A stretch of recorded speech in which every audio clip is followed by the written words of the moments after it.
What's up, everybody? 2 for 1 day. How we doing? Good to see you again. I felt compelled to go live again. I'm getting used to it, kind of like it. And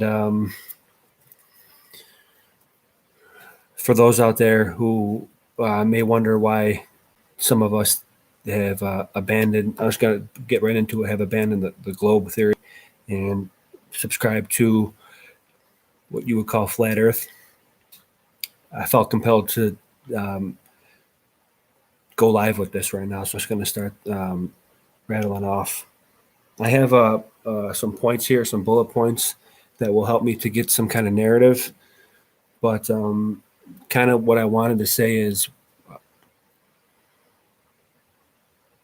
those questioning in the truth movement, or whatever you want to call it, whatever the community that we do, truth movement, or whatever.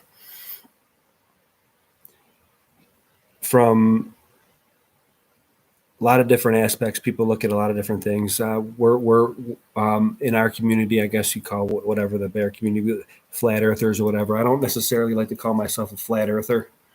I don't know if it's flat or not. It seems flat. I like to measure it once I get my P1000 coming, but I guess it comes from me in my personal life and trying to explain to my buddies how I think and how I believe and how it's so foreign to them, because I've been such an astronomy nut my entire life, science nut. And to try to explain stuff that I'm interested in now to them, even my father, who is responsible, I think, for me being into astronomy as a kid. He used to take me to the Buffalo Planetarium at the Buffalo State College, and that's what got me clicked into astronomy, and I was a nut ever since then. I was really young when I went there, and it was an experience for me, to say the least, to see the planetarium with all the lights over and to see pictures of stars on the walls and stuff like that. That definitely got me started into being so into astronomy and so into space and everything. It was dove headfirst into it all, everything. And to span time right now to come to where I am right now, I don't believe in any of it. Truly, I really don't believe in any of it. I think it's all a red herring. Whatever the intent of the construct is of space, I don't know. And I don't know the reason why they would do that, but I believe that it's all a construct. That's my opinion. Beautiful as it is, the billions upon billions upon billions of miles, and how dense the center of a black hole could be, allegedly. If you have 5 billion stars into the size of the mass of 5 billion stars into the size of the tip of your thumb, to try to think about that and the way they would explain it and visualize it on Discovery Channel, for example, or Science Channel, or History, which I was a huge fan of back in the day. That's all I watched. Where I get all my intrigue from. I mean, I read books and stuff like that and everything, but we all watched Discovery Channel, History Channel, and how they would depict, a massive sun, galaxies and stuff like that.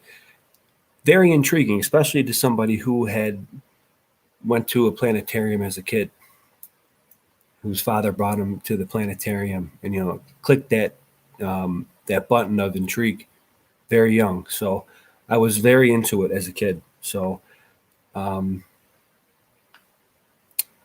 to bring it full circle, to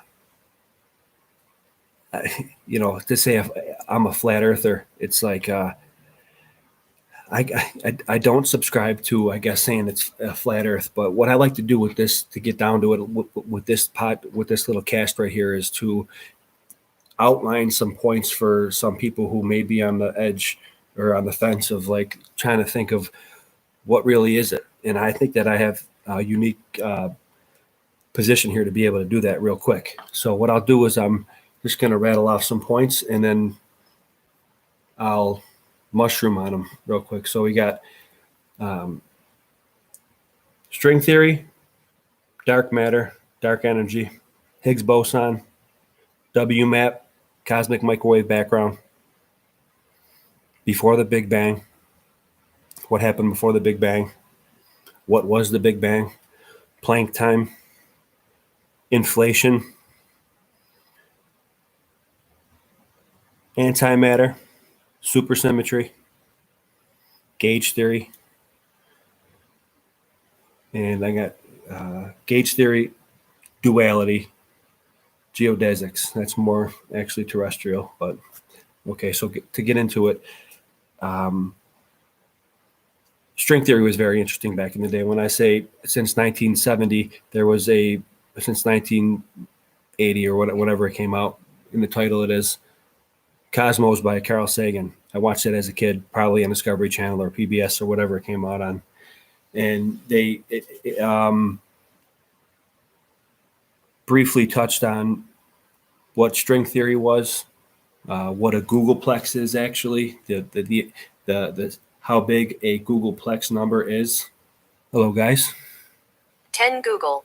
According to Wikipedia, a googolplex is the number 10 Google, or equivalently, 10. Thank you. I didn't ask for that. Hey, everybody. Burning Tree Bear Clips, what's up? Ladle that gravy. What's up, guys? Thanks for joining. Bring you up to speed if you just joined. I'm just trying to explain why I transitioned from being such a steadfast proponent of astronomy and space to completely just abandoning it altogether. So I was at string theory. So Carl Sagan, Cosmos, there was a show out, 79 or 80, that got me into astronomy big time. They were trying to explain string theory, trying to explain it, googolplex, how big it was, the vast distances between everything, and billions upon billions upon billions of miles and all that. And as a kid, I mean, it's very interesting. So string theory, so the idea of vibrating strings, as opposed to the standard model of a point model of atoms. String theory is, I mean, I'm not an astrophysicist. I never even study physics. I'm just very interested in this stuff, so I could speak in it generally. I don't know the terms, but generally, string theory is the idea that matter is not based on a point object. It's based on vibrating strings. And those strings can either be open-ended or they could be closed, which can create a plane that can expand. Very interesting. Actually, string theory, they say, could possibly explain the Big Bang. These planes, these expanding strings, the ones that are closed expand into huge planes, which could be the 3D universe. And these things can vibrate and collide, which can be what they say is the Big Bang. Looking at it now, I think it's all BS, but string theory, so dark, and then the next one is dark matter. Dark matter is used to explain why matter coalesces in certain pockets of the universe.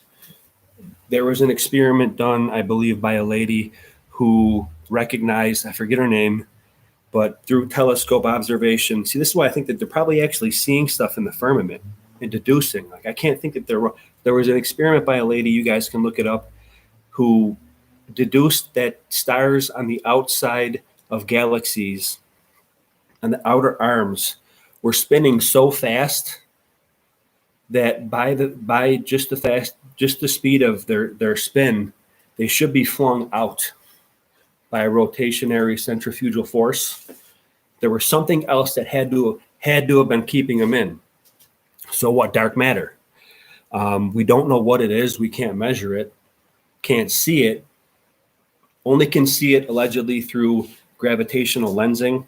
If you see a galaxy in the distance, it's kind of like if you put a lens up in between the camera and your view. They call it gravitational lensing, and allegedly that's what they say is evidence of dark matter. We can't explain why galaxies rotate so fast and the stars on the outside arms don't fling off So we'll just say that it's dark matter. And then you begin to see that it seems like a construct. It seems like a construct. So, and then you got dark energy. As we look out into the universe, we see that it's actually expanding faster than we can actually measure or gauge. The first experiment that was done, that a citable experiment, was Edwin Hubble. Forget what time it was, early 1900s, allegedly. This is mainstream history here. Edwin Hubble was the first one to realize that there were like stars outside of our galaxy. We recognize the Milky Way as our galaxy. Edwin Hubble was the first one to allegedly measure that there were stars outside, or other galaxies outside of our galaxy. Now, when I first heard that, it was like, whoa. I mean, can you just imagine that? Being the first person to knowing the distances of these things, and whatever it was, Andromeda is the next closest galaxy. But Edwin Hubble was the one to realize that. He gauged a galaxy and gauged that we were going away from it. And by that, he deduced that there's more than just out inside of our galaxy. Now, from that, measurements were done, and they realized that space itself was expanding faster and faster and faster. Now, to deduce from the Big Bang, that's contrary to what you would think. An explosion happens, and then it should slow down. What we're seeing is it's not slowing down, it's speeding up, allegedly. So what's doing that? Dark energy. What's dark energy? We have no idea. It's just something that pops in and out of existence and makes space expand faster and faster. Begin to see, when I first heard of the concept, it was mind-blowing. Like, wow, what is that? Now I look at it and it's like, you're just making filler, literally and figuratively, filler.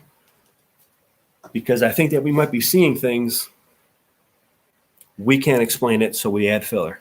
Why aren't galaxies falling apart? Dark matter. Why are we seeing redshifts from galaxies way further away? Redshifts means that they're going further away. It's like a Doppler effect. When you hear a train approaching, it sounds different than when it's leaving. They can actually see that in waves. They can tell if something's going towards or away from us, allegedly.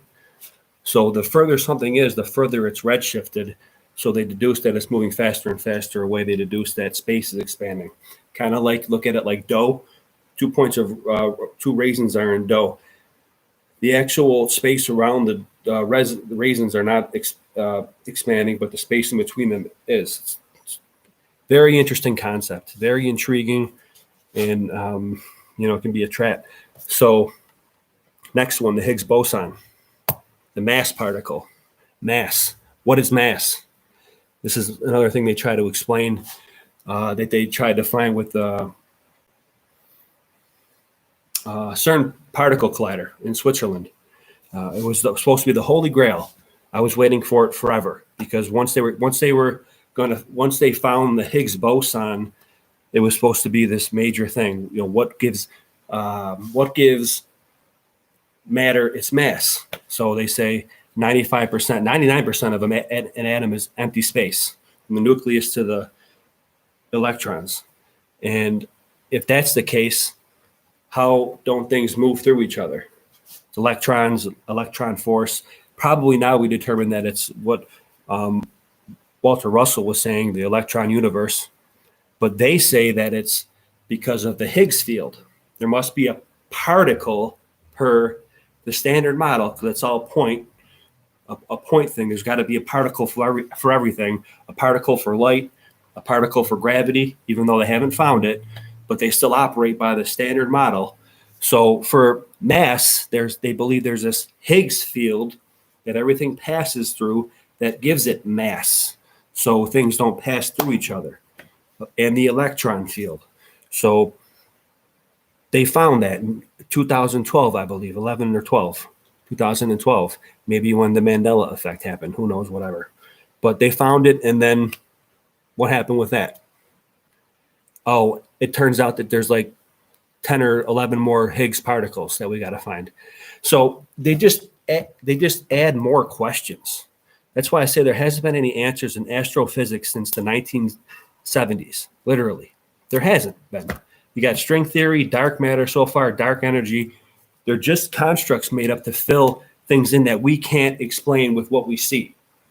Okay, these are all points that are being hit that made me think entirely differently about the things that we see.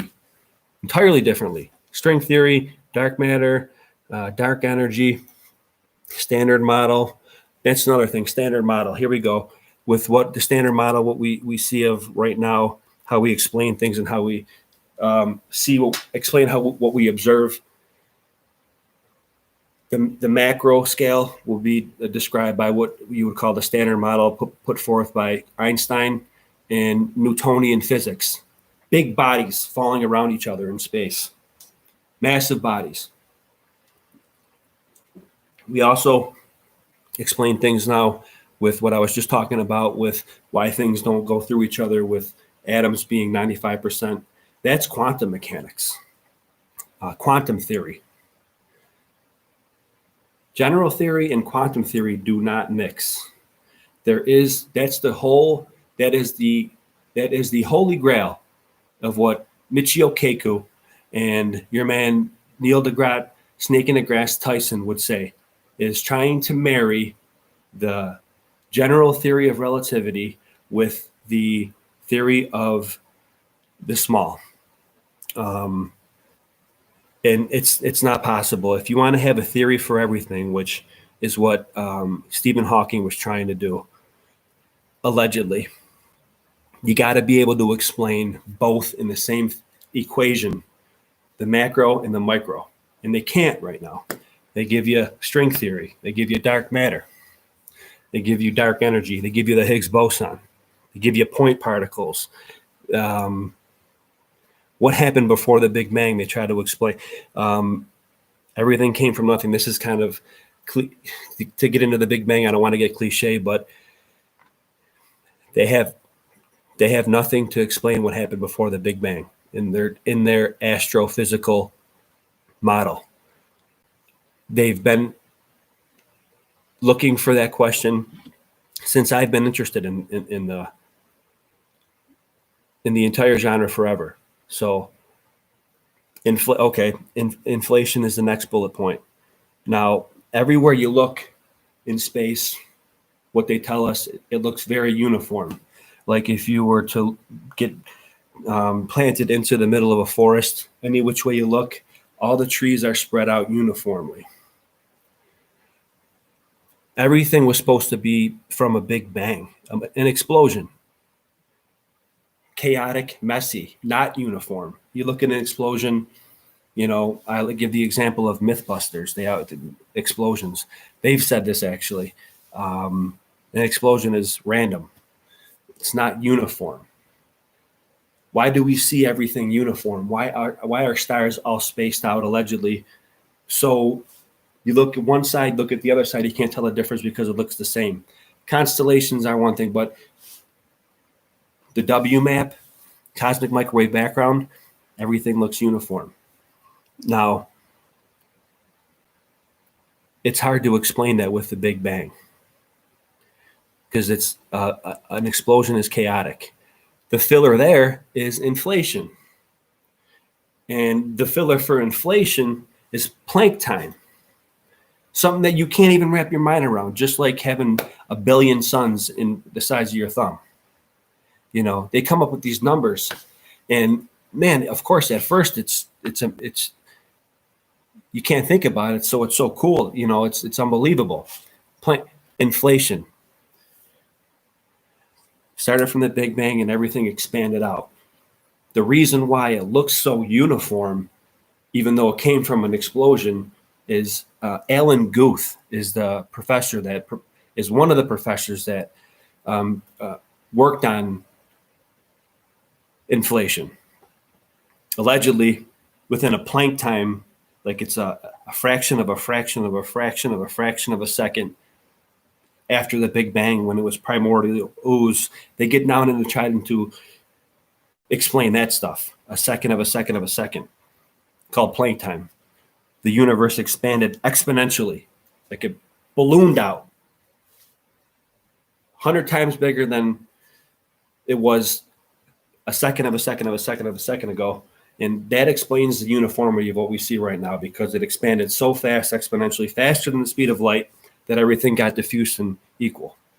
Inflation, in a very general sense. And another filler, not giving you much, but more questions. I'd say, good on you to go look up inflation and try to describe it to somebody, if you, even if you know what's going on. And I kind of have a general idea, and it's hard for me to explain it. Okay, here we go, getting into the when you can kind of start to see the spell. Antimatter, supersymmetry. Allegedly, when the Big Bang happened, it created matter, what we see, create everything that we see around us, and antimatter. And supersymmetry, which is like if you go far enough away in space that everything is exactly the same. Supersymmetry, it's a duality thing. They're obsessed with duality. Supersymmetry and gauge theory is another one. Supersymmetry and antimatter is just a play on the duality thing. Everything's you can control with the duality.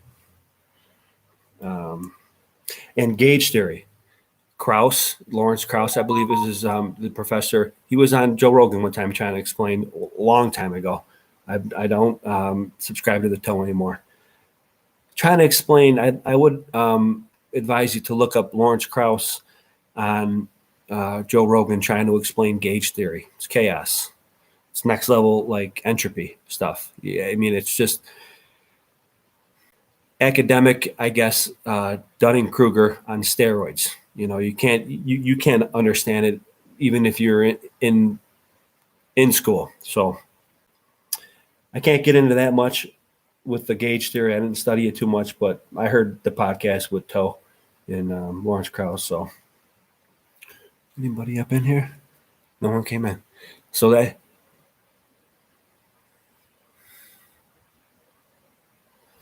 that's what I'm saying, Burning Tree Bear. I kind of just went over everything that I had to go over. I'm going to cut out, but yeah. So yeah, that's why, I was with my dad the other day, actually putting stuff away in the garage, and he knows how intrigued I was with astronomy and all that. And he's the one that started me on it. And he can't believe now that I really don't believe in it anymore. And I tried to explain to him, I still use that information that you got. I have all these books here. That he got me a lot of them, and he started me on that path. And I'm glad that I had that base and that foundation of astronomy to know all this stuff, or at least, briefly, because I would debate Michio Kaku and Tyson, because, I like to watch those flat earth shows too.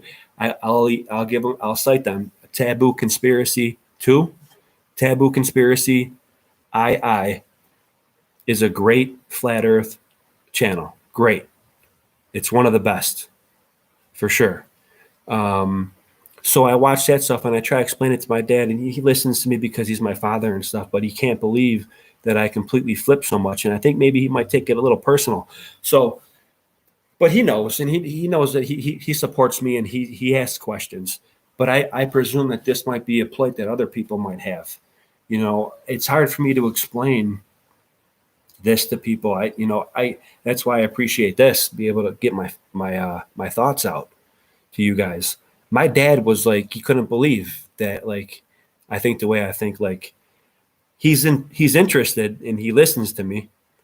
But he the other day he told me, he's like, I can't believe that you just abandoned all that stuff when you were a kid. And it's like, it's not like that. I'm actually using it, and that's why I felt compelled to do this. I just had a bug up my ass to do this, because I know a lot about astronomy. I like it a lot. I just don't believe it anymore. I literally think it's a red herring spell away from terra firma here. Because you know what? I did abandon space. And the research I'm doing now with the Tartarian architecture, actually it's way more interesting. And I can get boots on the ground. I can get boots on the ground and do it here. There's like I said, there's architecture here in Buffalo. So I felt compelled to maybe try to help some people who are having trouble. I have no problem anymore saying what I believe. Politics aside and all that cultural zeitgeist aside, I'm talking about with this research, and I guess you'd say worldview. I don't care anymore. There's a lot of truth bubbling up everywhere, and people call you flat earth crazy. I've been a tinfoil hat conspiracy wearing nut on record with my boys and my family for a long time. So I think it's out of utility good to get this out to some people who might be on the fence. I know a lot of bears and a lot of truthers have mixed feelings about flat earth or globe, whatever. I'm not condescending any globers whatsoever. I was 100% all about that. And I'm still trying to hear what you got to say. But you got to hear what we got to say too, though. And it's quite compelling. Mickelson, Morley, these, like I said, taboo conspiracy, these guys are going out and doing what I would do and just loading up a video. I can't think that they're lying. You have to use your own discernment there. I can't think that those guys are lying. And there's a lot of Skiba. I can't think off the top of my head right now, but that's one of the things that I want to do is cite the YouTube channels that I grab from. Big thing for me. So,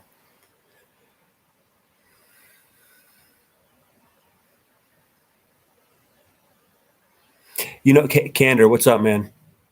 It's like the slow roll works with I'm not sure if your dad's a boomer, but you know what? To give him to get to the cultural thing a little bit, the boomers, man, they're tiring, but they're the most subverted, propagandized demographic in all of history, probably. And they're coming to terms with all the truths that are coming out now.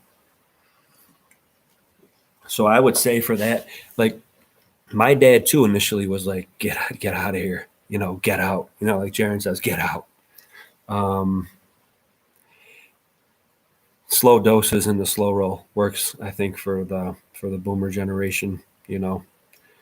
If someone is receptive to it, you can ladle it on a little bit more, but you got to gauge it, and you got to have your own discernment. I mean, I have this astronomy background. I went to college a little bit for it, but I dropped out. But I finished paying my bills for it. Thank God. You slow roll it, I guess. Oh, nice. Lockheed. Well, for the sake of not rambling on, I think I got my point across. Another second stream for the day, so I'm getting used to this. I appreciate you guys showing up, and I will drop in another one soon. Take care. God bless. All right. Peace out.